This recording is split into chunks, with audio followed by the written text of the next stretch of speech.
All right, good afternoon, everyone. Hello. Looks like we have an embarrassment of riches of people today who we didn't necessarily expect, so that's wonderful.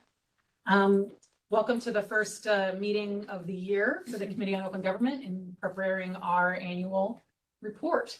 Why don't we start with the members present in New York City to introduce themselves and let us know they're here.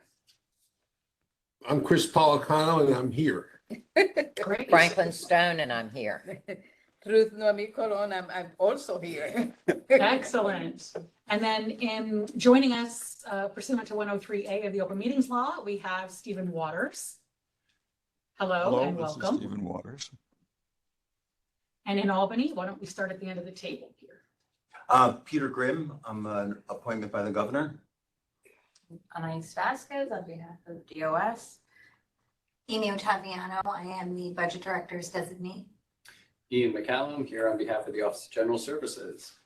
Amanda DeSantis on behalf of the Lieutenant Governor's Office. I'm Shoshana Bule. I'm the Director of the committee, and joining me are Ellie Baird, I'm our new administrative analyst. Kristen Smith, Senior Attorney. Kristen O'Neill, Deputy Counsel. Candace Watson, Administrative Assistant. terrific. Welcome, everyone. Our first item on the agenda today is to call for a motion to approve the minutes of the December 6th meeting from last year. So we'll take a motion either to approve or to discuss if we need to discuss them. Do we have a motion? I'll motion Okay, do we have a second? What's your motion? to approve. To approve, and does anyone second that motion? I'll second. Ian, anyone object to the approval of those minutes? Hearing no objection, the minutes are approved. And then I'll take a quick moment to update you on the activities of my staff here since last we met. These would be statistics that I'll report to you from the month of November, the full month of November 2023 through September 2024. We have responded to approximately 1,600 phone calls, issued approximately 1,970 informal advisory opinions. We've reviewed approximately 5,000 appeals sent to us by FOIL responsible entities. Been served with or been given 21 FOIL requests of our own, issued 26 formal advisory opinions that were in a more formal format, and done 33, I believe, maybe 34 by this point, live or virtual presentations to approximately 1,300 people since last we spoke. So that's my update on our activities in brief. And unless we want to discuss any of those things further, I would suggest that we move on to discussing the draft of the annual report that I circulated in September, and go through that hopefully. Oh, Franklin, what's up? I have, as I always do, a question about the presentations. How many were live of these 33? I think it says 35 at the back. How many were live and how many were virtual? This is probably a question for Kristen. Kristen will take a look at that and let us know. Is that something? And how many did we have last year? Very This much the seems to same. me to be The fewer. full year, I think was the full year that went into the annual report last year, I believe was 35. So we'll have to see. I think we've been busy this week. In fact, Kristen just did one yesterday. So I think By the end of the year, I'm scheduled to do, or Shoshana and I, between the two of us, are scheduled to have 41 programs by the end of the reporting year, which is October. Let's see, 1, 2, 3, 4, 5, 6, 7, 8, 9, 10, 11, 12, 13, 14, 15, 16, 17, 18, 19, 20, 21 and 22, sorry, I don't track them that way. 24, 26 of them were live. Oh, that's great. I did attend one. My wife is on a Board of Community Colleges, and Shoshana recently spoke there, and it was very positively received. It was eye-opening for them, and they hope to do something else in the near future on a similar subject. It was just very well done. Thank you. I'll be happy to present to that group anytime. Very active questioners, interested in the topic, certainly.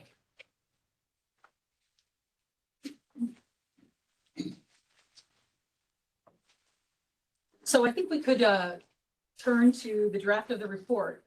I left out an introduction this year, hoping that our discussions would give us a hint about what we could emphasize. Oftentimes, we sort of do an executive summary style thing in the introduction, which we obviously do, but sometimes we also make a focus. And so I'll wait to hear what you all have to say. And then in the next draft I circulate will contain the introduction as I understand the focus and the emphasis to be. So why don't, I think we should probably just go piece by piece. That's the way we've been most successful in prior years addressing the content. So any comments that people have on each section as we go through, let's take them that way, please.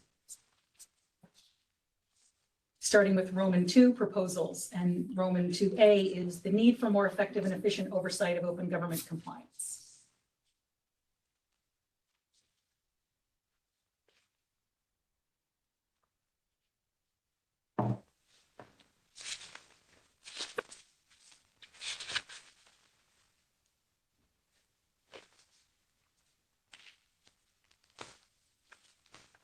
There are a lot of bills here this year, a lot of activity in the legislature. None of it going extremely far, but a lot of things to discuss.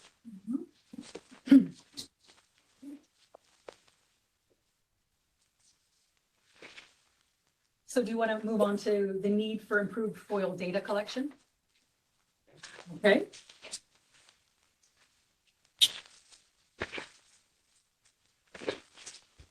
Jesus. Wow, legislation. Yeah. Sorry, go ahead. I have one question about the New York State Senate Bill 5801 and Senate Bill S5174. I couldn't really see a big difference between the two of them, and I was just hoping that we could understand those two, the difference between the two of them.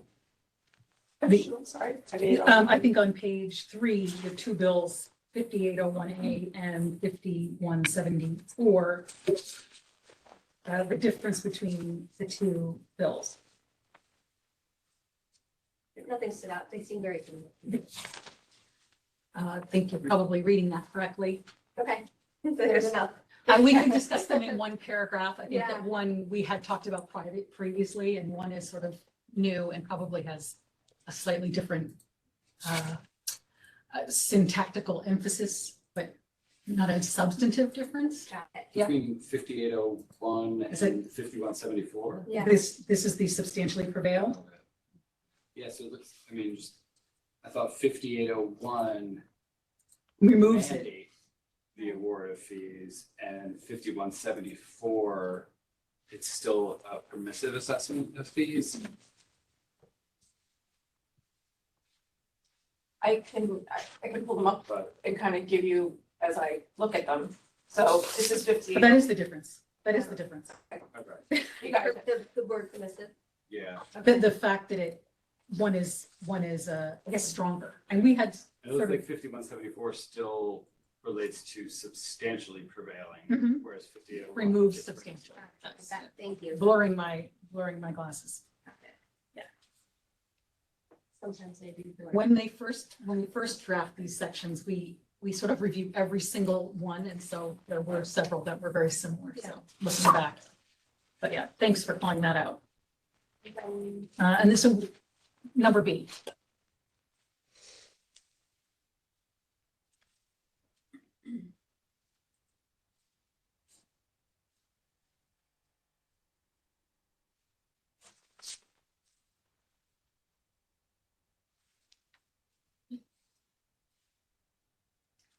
Just gonna add that Yeah. The 5801 also makes Chinese fees mandatory, whereas Relates to OML as well.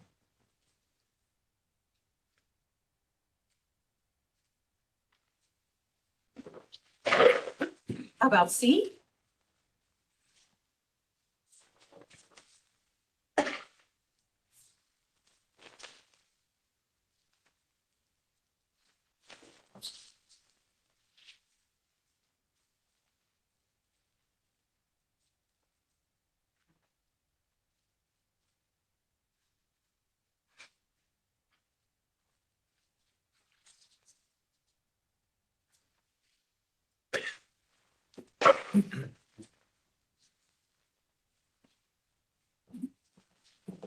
D?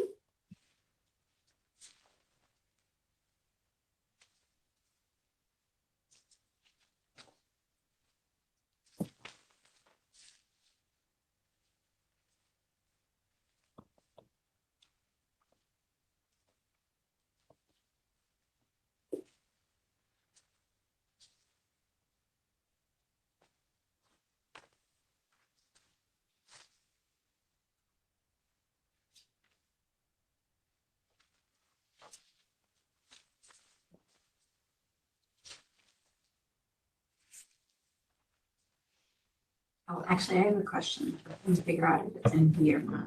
Yes, Sure. it is. D is very long. Yes. Well, a lot has happened.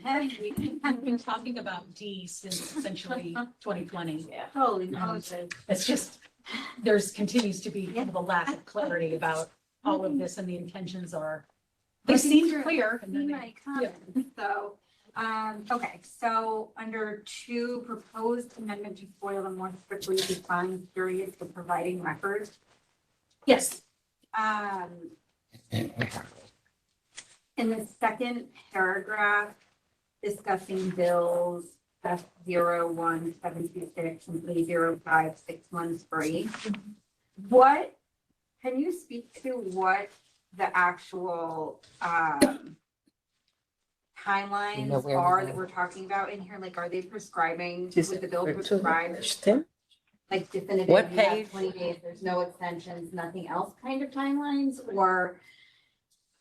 If it's number 2, it's page. since this was from, I believe that these were reintroduced bills. I believe that in the past we had discussed and supported them, so I doubt it. Okay, yeah, that's. Because that had been our kind of This- most Okay. people's response to the Okay. strict time periods where they're just numbers of It's days. not practical, yeah. Right. for- Okay, if that's the case, I'm fine, but I just wanted to. Well, let's note, confirm, yeah. let's note, but I do believe these are reintroduced and we had discussed them in prior reports. and- Okay. Yeah. Yeah, if we could share that, that would be great.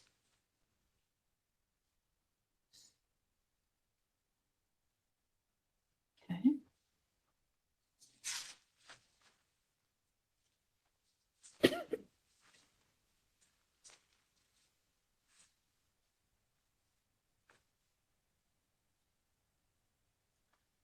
So the structure of the committee, number E.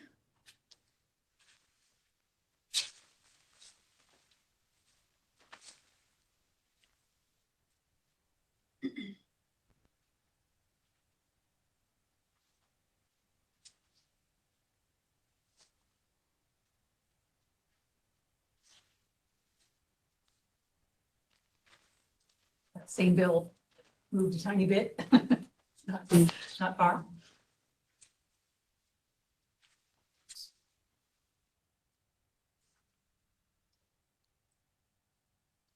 Number F? Wait a minute, Sure, I'm not sure I agree. sure. That it is difficult to find qualified interested candidates. Obviously, the governor has found this to be true because he and she waited a very long time to fill vacancies. But there are an awful lot of people who fall in the definition that's proposed in Bill, whatever it is, 3438. I would just suggest, I don't know, just Should we softening it a change the little word bit. will to could? I know lots of people who would like to serve. They may or may not meet the governor's criteria, but I don't want to validate the suggestion that that is true. I know we just say is concerned that, but you know, this is We half could the say people. is This is concerned half that of my could, friends. instead I of have a is dinner concerned party. that They will. can fill this board. I mean, two representatives from the news. What? Did you have? I'm a sorry, you suggestion? can finish. No, I just don't want to suggest that this is necessarily true. We express concern, but I don't think this is terribly strict criteria, I guess, is my. I agree with the strict criteria. I don't think that is really a strict criteria. Okay, we could, I mean, if everyone agrees, we could strike that sentence and just begin with the in the next sentence instead of further the. Wait a minute, I don't see further. Oh, I see.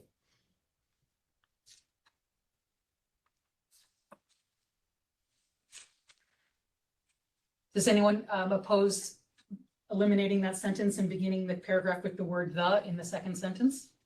Well, that suggests the only reason we're not supporting this legislative proposal is because there's no membership for a representative of state government. I think we could also make the point, I know, you know, obviously being in budget, I've seen many different boards, budget director serves on many different boards. And it does seem like the larger boards become in general, the more challenging it is to have or can be more challenging to have meaningful discussion and reach consensus on, you know, a report, which we obviously, you know, we have a statutory deadline to do that. So I wonder if it's worth noting that, you know, increasing the size of we've got concerns with increasing the size of the board. Well, it's saying there should be 7. It's actually making it smaller. It won't increase it? I read that. Are we wrong. looking at the same thing?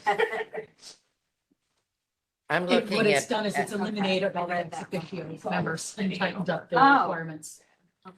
otherwise. Right, I it's thought we were 7, it's adding, I getting read it as we smaller. were adding. Adding stuff. Yeah, Additional yeah. members. Gotcha. Okay. No problem, yeah. So your Okay. argument suggests that not the board great. would function better.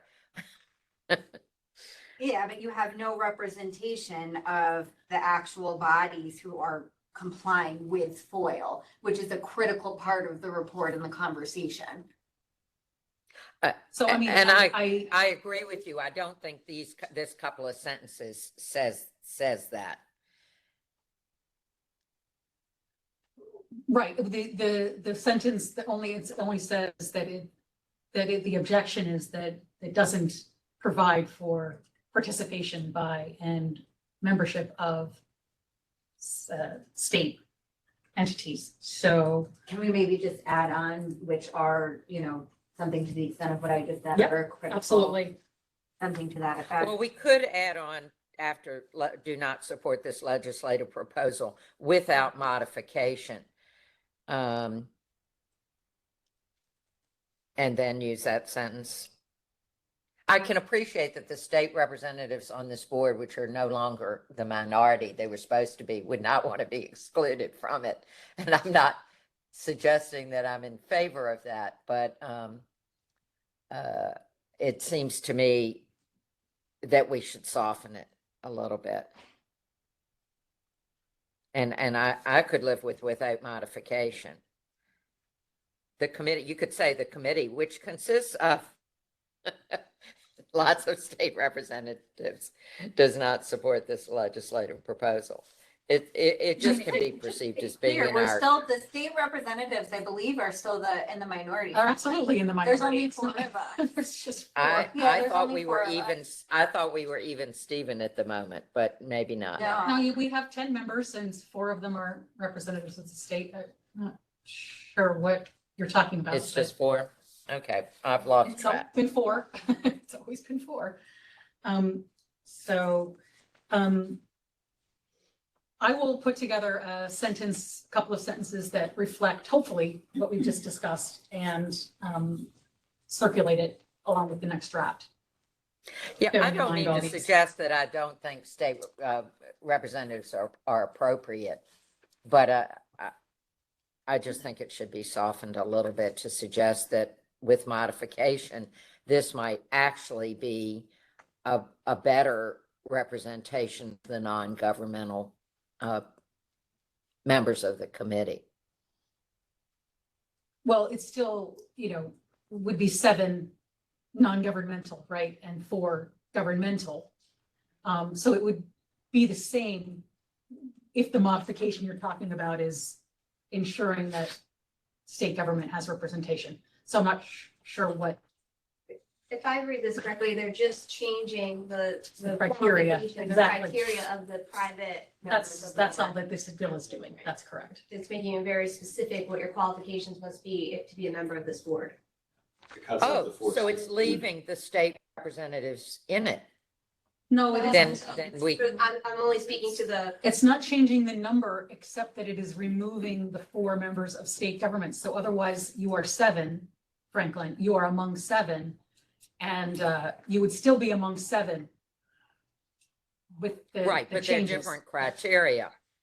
They're Yeah. different criteria for the 7, and I'm not sure that I agree or disagree with it. I don't think that's reason alone not to support it. Okay, well, like I said, I'll attempt to craft a couple of sentences that reflect the conversation and then we can react to those. Thank you. Sounds great. Sure. So F, proposed amendment to the open meetings law to require public bodies to live stream their open meetings.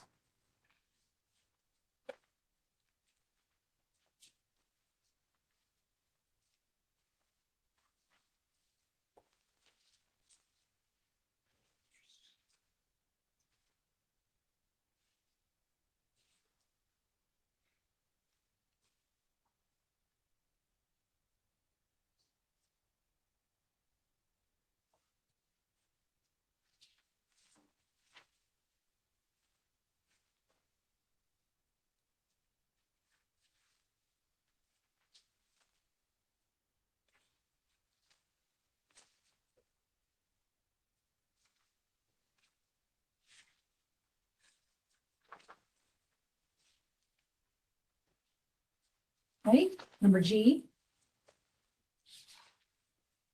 These are the pesky definitions of our bodies and agencies that keep changing a little bit, injecting some ambiguity into the process.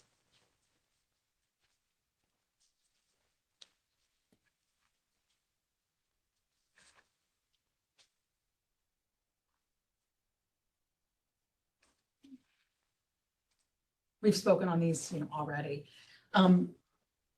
Number H, limitation on trade secret exemption.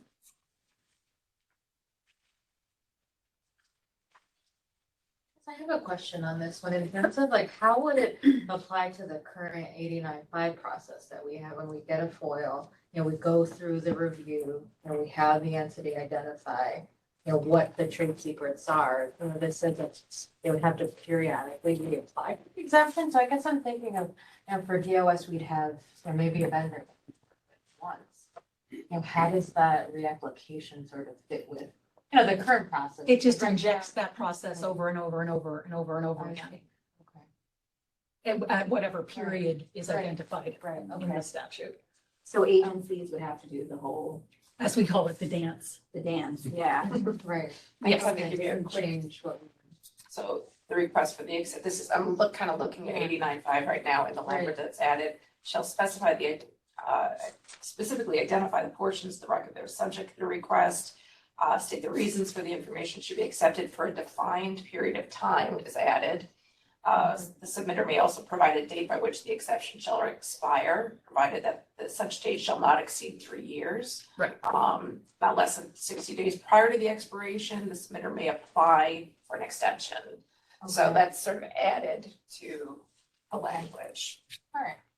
So it just, to the extent that that you make time in your process of FOIL responses to engage in that required dialogue with the vendor, Right. in your example, you would have to make time in that process every 3 years. Okay. So it's not really onerous, but for an entity, most of whose foils touch on these relationships, it could be a constant. Right. But, that might be the exception rather than the rule for most entities or that are FOIL responsible.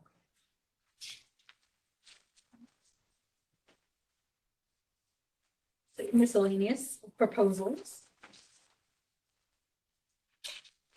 Just a discussion really of things that don't fit into our major categories that have hooked up.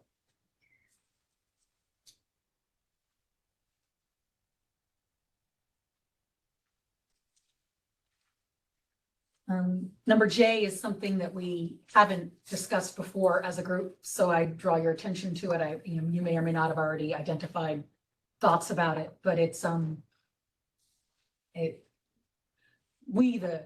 myself and my staff have identified that this is a potential problem, a potential departure from court precedent, and so we proactively issued a guidance document, which is on our website, that is more in the scope of an alert to practitioners. So I thought we would add it to the report to call it out to the legislature, because we feel that the First Department has kind of floated away from the legislative intent and the clear Court of Appeals precedent on this point. So we thought we'd get a more full discussion in the report. And when you're done looking at it, I'll report that we have been asked by an advocacy group to consider proposing language to further clarify the language of the statute. The language of the statute is very clear on this point. It requires you to disclose records or portions of records that are not subject to exemptions, and then it lists the exemptions. So to make that potentially more clear, we could add a sentence that says, except with respect to an identified circumstance, which is subsection A of 87.2, which is that proscription on providing records that are confidential by statute. An agency shall not withhold any non-exempt portions of any responsive record containing exempt material. I think the statute already says that, but we have been asked to consider whether an amendment to the statutory language is necessary. So I leave that up to the discussion. We could propose at the end of this, or at the beginning of this section, for consideration, the addition of such a sentence in the introductory section of 87.2, which is the section that says an agency shall produce records or portions thereof, except where they are exempt, and then it lists A through T of the exemptions. So I leave it up to you to guide me on whether I should send you a draft that has the sentence in it with a even more clear clarification of what I think is already pretty clear. But so that's just up for discussion. Can you send it just so we can see what it Sure. would Be happy to. look like? And Yeah. Does anyone have any thoughts on this section other than, the little wrinkle that I've kind of added?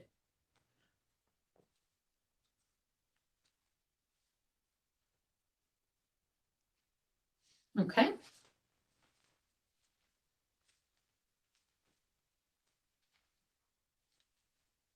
All right. Then we get to the appendices.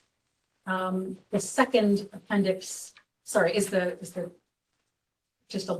discussion of the case law, but the third appendix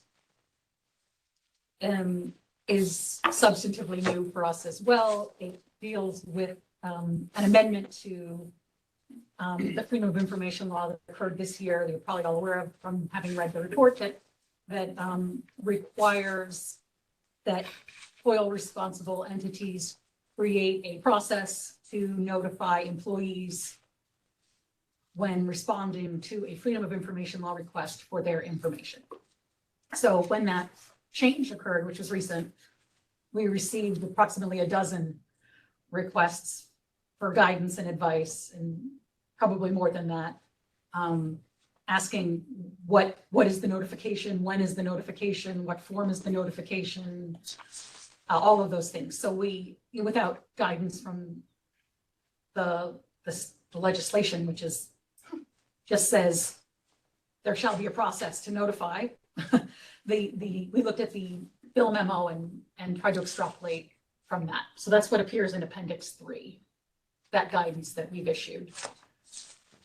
A subtle nudge to legislators that their bill memo was really clear. Their legislation was not so much clear.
Okay.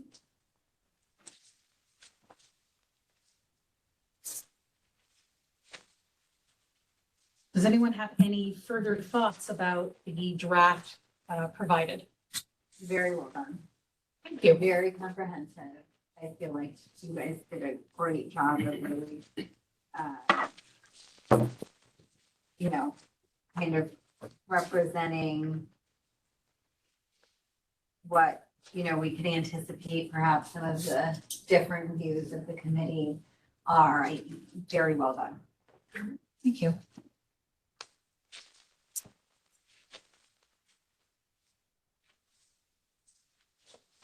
Just while we're still sort of percolating, my intention would be to reflect on what we've said and review what we've talked about, make those substantive adjustments that we've discussed and recirculate a draft very quickly, hopefully provoking further, thoughts, comments, any kind of emendations that are required to recirculate with the goal of meeting again in November, late November, as we have tentatively, identified to vote. So that's my schedule. Of course, I'll create an introduction for you to react to quickly so that we can make any adjustments in the draft so that it can be posted and reviewed and discussed. And any changes to that also made in time for us to timely vote. Yes, Franklin. So back to E on page 12. Yeah. I could live with something, getting rid of the membership being difficult to find. Let's get rid of that sentence. But I'm perfectly happy to have the committee is concerned that this proposal does not contemplate membership by any representative of state government. I think we could be concerned without necessarily taking a position on whether it should or it shouldn't. I mean, it's a different kind of committee without the state reps, and I'm not sure personally that I prefer that, but I would shape it as we're concerned that it doesn't contemplate membership, and maybe not take a position on supporting or not supporting it. So the sentence would read something like, the committee is concerned that this proposed legislation does not contemplate membership by any representative of state government, period. And and then just not take a position on it, because I don't really think it is our right to decide what we should look like. And then go on to the bill advance. But why don't you draft something for us to look at? I prefer, I think I have a different, I would prefer to keep, and maybe this is just, you know, a simple vote of members, to see where everyone is, but my preference would be to keep the sentence that we don't support the legislative proposal. I don't see how this is a truly productive, you know, conversation without having all sides represented.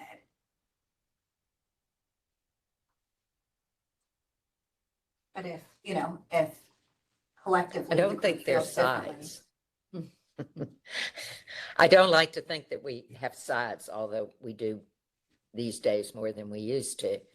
Okay, well, no, I You mean, could add the you know, without modification. I mean, we're all supposed to be advocates for open government. So I don't like the use of the word sides, but why don't you draft different something, Shoshana, positions. for us to look We at? obviously have, you know, you and I alone, just on this one particular issue, have different positions. So my point is, if, you know, if it's better to just resolve how we handle this sentence by going around the room to see what a majority, you know, which position a majority of the members are comfortable with, that may just be the best way to handle this, or not. Okay, I'm fine. I was not taking a position. I was saying we expressed concern over the absence I'm not sure where I come down on this.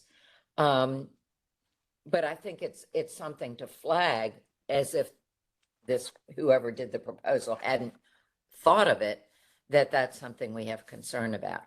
And I guess we're going to vote, you know, 4-4. I don't know. It doesn't seem right for me, for us to take a position, but whatever. On our I own think it's composition. extraordinary that you would predict that that's how this would come out. I'm not sure that that I understand that you're comfortable with being concerned, and I think everyone probably is comfortable with being concerned. I think that the only difference of interpretation and opinion that I've heard is that at least one of you feels that the group should oppose, that does not support the bill because of its limitation, and at least one of you feel that you want to stop short of opposing and not supporting the bill because of that limitation. What I think Yeah, Amy is 'cause I saying just is don't that think is it worth asking each member whether they feel like you as a group should not support the legislation because of its limitation that you're concerned about. So I think that's what she's saying. And if you don't want to go around the table, that's fine. I can draft something in 2 forms, and we can propose both for consideration, and then we can vote on that which will be the prevailing concept. Is that, I mean, would you like to do that? Or- Okay. No, I'm comfortable with that. Thank you. Thing I think is interesting is I'm trying to figure out where the points of view come from. Considering the news media nowadays, I'm not sure I necessarily trust us anymore. So trying to figure out where the views ought to come from is a very, very useful opportunity. And I'd rather than in prose form, I'd rather see it almost tabular.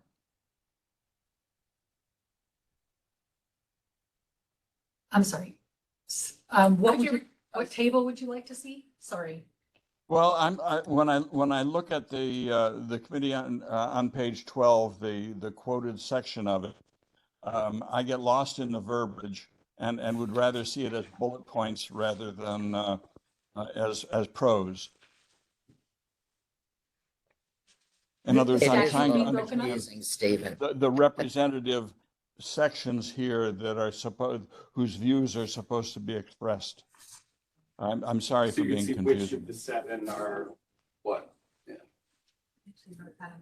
Sure, so we could potentially look at the sentences and kind of restate it as this Please. is what we see the constituents see of the committee being, and then have our statements of position or concern or opinion at the end of that. Is that what you're suggesting? Thank you.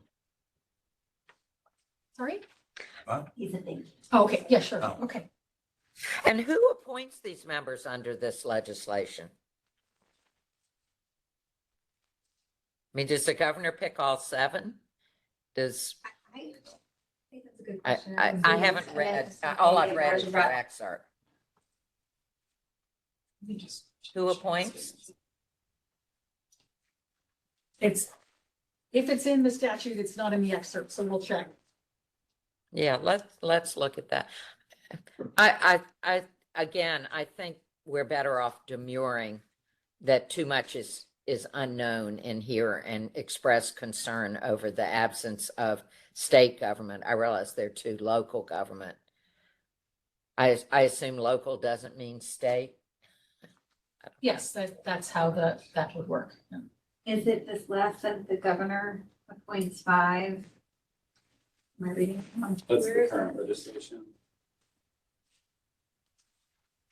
The proposed. All right, so it goes on to say, the members of the committee shall be appointed from a pool of applicants identified by the governor, and the governor shall publish on the governor's website notice of the governor's intent to consider applicants for positions on the Committee on Open Government, and the notice shall include the application procedures, criteria for evaluating applicants, qualifications, and procedures for resolving any conflicts of interest, and solicit recommendations for committee members from agencies, news media, and non-governmental nonprofit groups that work on issues related to transparency or open government, and post names and qualifications of applicants on the governor's website. And when evaluating an applicant, consider the need for geographic, political, racial, ethnic, cultural, and gender diversity on the committee, and It's a ensure the big neutrality of the committee.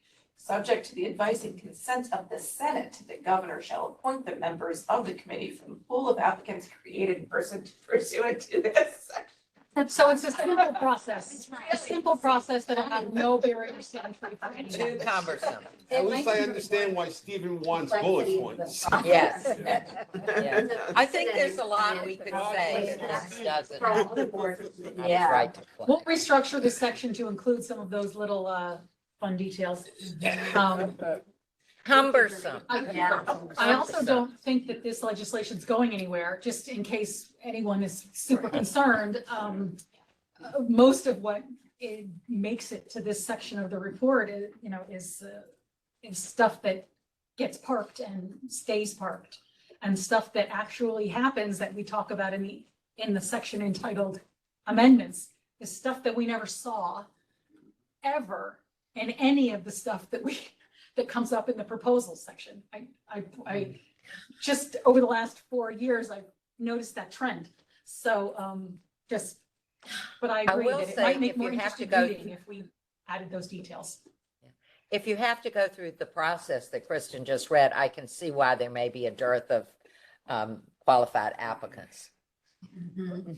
Right, I think that's right. But so we will make it more interesting reading. I'll restructure the section a little bit to include those details, and maybe the sentence about being concerned for the difficulty to find qualified applicants, maybe go back in, but under a different kind of way. That's probably where that came from, before we truncated whatever this draft was to capture just the criteria. Sure. Anecdotally, I would like to point out how proud I am to have worked with all of the members across the time I've been on this board. I have learned so much from all of you. I really do appreciate it. That's nice. Likewise, Stephen. That you have worked with and will continue to work with into the future. I hope so, how it rolled. I When Bennett was Republican, that's how long he's been out. It did sound like a goodbye, but it's not a goodbye. You were appointed by the Republican Senate, weren't you, Stephen? Yes. That's what I thought. Does it have a line? Long ago and far away. Right. Okay, so I think we're now moving on to the public comment portion of our operation. It looks like we only have one attendee versus that's attending remotely, and I'm just gonna unmute Rachel here and see if she has anything she would like to say. Rachel, you're here with us?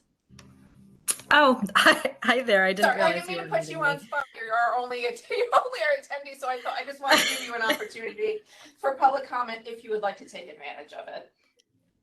Actually, I will, in that I just emailed the staff. I wanted to flag for you. You have some discussion in the annual report, and apologies, I missed the first maybe 15 or 20 minutes of the meeting, so you may have discussed it and I missed it. But I wanted to flag for you. You discussed Assemblymember Kellis's bill A9339. There is another very similar Page open meetings 13. law bill that is A10266, introduced by Assemblymember Tony Simone, that Reinvent Albany and a number of other advocates drafted.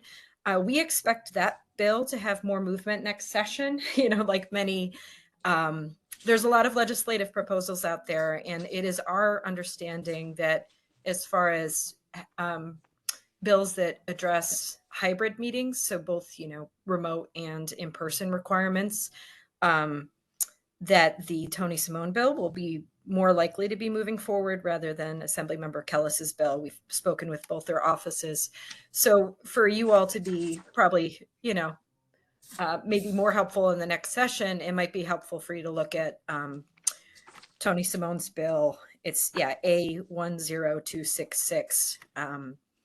Just flagging that for you all. It accomplishes very similar things to Assemblymember Kellis's bill.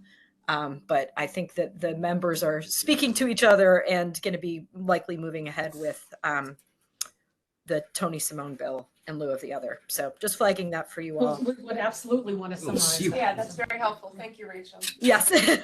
So, and Thank you, again, Rachel. it's a hybrid bill that addresses both public and public official participation and members of the public participation.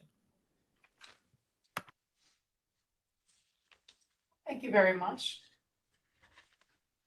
I don't have any other remote attendees on my list, and I don't think we have anyone here in person in New York City, Buffalo, Albany. So I guess that brings us to the end of our public participation period. Yeah. And so now I have a other or new business section. Anything anyone want to raise that we haven't already talked about? All right. That was very efficient. Yeah, and I have a motion, please, to adjourn. A motion to adjourn. 21 seconds. Second. Great. Anyone object? Hearing none, we are adjourned at 12:53. Do we have a meeting already scheduled? Yes, November 20th. Thank you, everybody. Thank Thank you you. very much. Thank you. Bye. Question I have. Good job, everybody. Can you mute us? November 20th at Are you 10. technically qualified to do that? I'm not.